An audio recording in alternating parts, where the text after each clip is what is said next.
The best point that my detractors can come up with in trying to dismiss the information I present on my channel is that I look pale.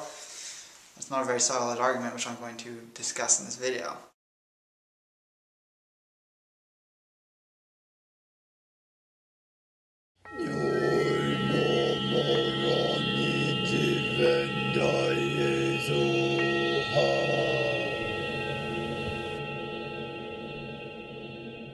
Hello kindred longevity lifestyle designers, this is Zach here, secretsoflongevity.com. So it is a common accusation I get lately, because we're in the peak of the depth of winter here in Canada, although it's not that much of a winter as we've just lost all our snow due to what I'm calling global warming, but it's still very cold out, and unfortunately we have very limited sunlight at this time of year here in Guelph, Ontario, Canada. It's basically sort of on a similar level of latitude as Maine and some of the other northern US states. By the way, here's a few pictures of me from videos just from this past year, in 2011. Here's a series of them starting from the summer and then 2 or 3 in the fall. And you can kind of see the progression of when I was at my most tanned to where I am now. Yes, your skin tone gets paler in the wintertime from lack of sunlight. That's just simply a fact of life if you live in a far northerly latitude.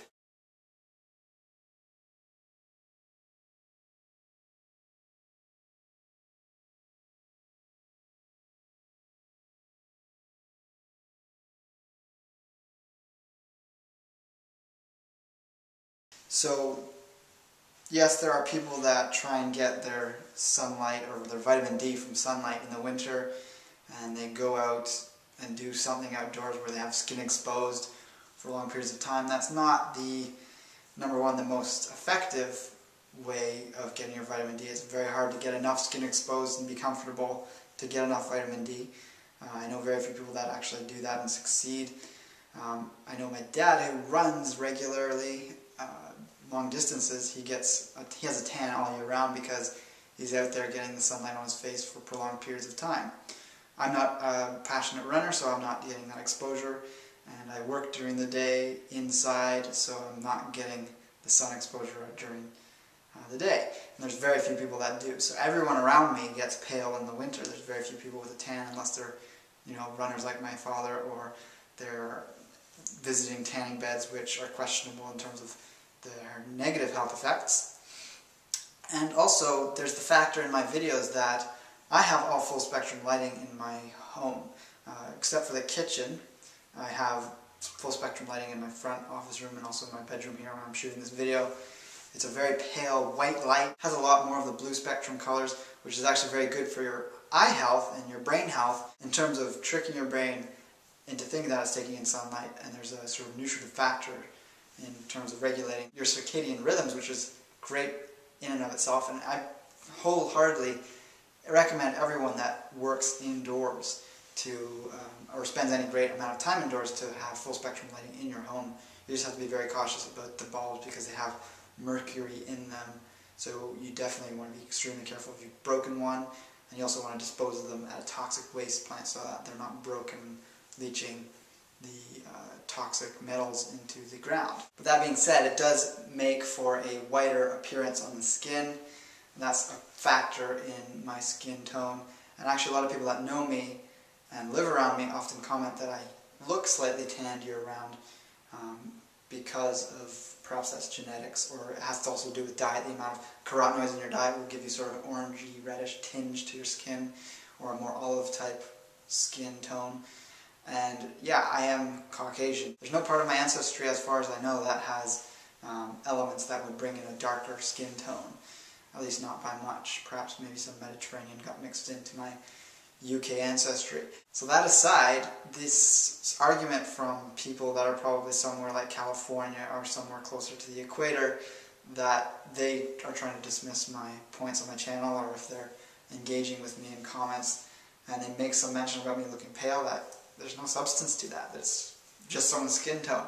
If you want to actually talk about my vitamin D levels, I've posted them in the past. I have not had a vitamin D level test in quite a while, 25 hydroxy test. However, I have no symptoms of vitamin D deficiency. no seasonal sort of depression thing going on, and I take a fairly decent amount of it daily, so I have no fear of being low on that. So really there's no negative side effect to simply not getting sun during the winter. If you're taking it orally, you're going to be using that. You want to ideally go for a more whole food based source for vitamin D3.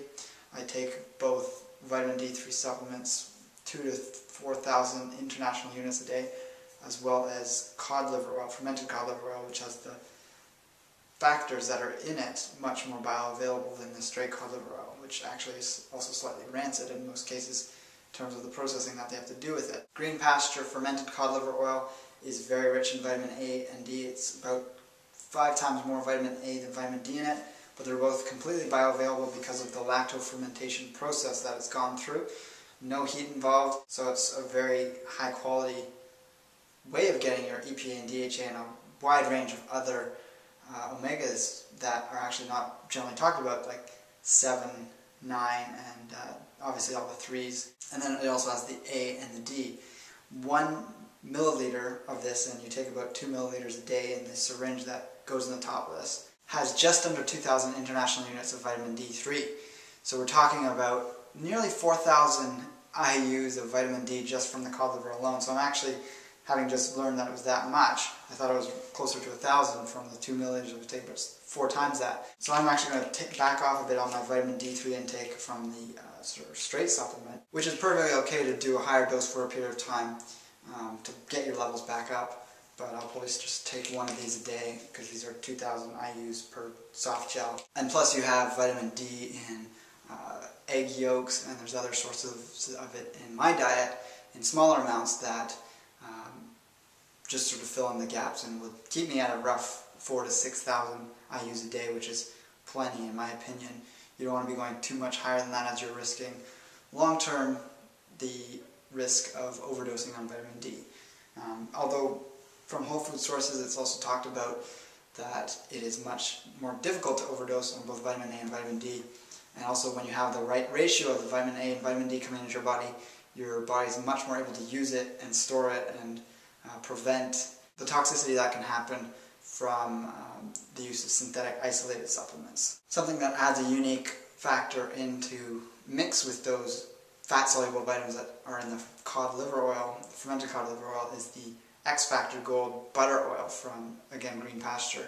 And it has the X Factor, which is roughly known today to be the vitamin K2 nutrient, which is available in certain fermented foods, specifically, most commonly in hard cheeses in limited amounts, but something like dairy products that are highly concentrated from cows that are grazing on grass, that's at its peak growth rate, is going to have the highest amounts of this. And this is definitely one of the best whole food ways of getting it into your diet. It's also going to have a little bit of vitamins A, D, and E as well, which again is adding more to that wonderful array of fat-soluble nutrients, which are great for maintaining health in the winter, maintaining bone and teeth health year-round, and overall just creating vibrance that we don't see much in the world today with deficient diets, with vegan and vegetarian diets. And this combination alone I would recommend for any vegetarian or vegan wanting to sort of stay on their path of vegetarian/veganism while making sure that they get adequate amounts of fat-soluble nutrients that they might not be getting or readily converting from plant sources to the degree that our bodies actually require them, because a lot of people have difficulty in making that transfer from beta-carotene to vitamin A.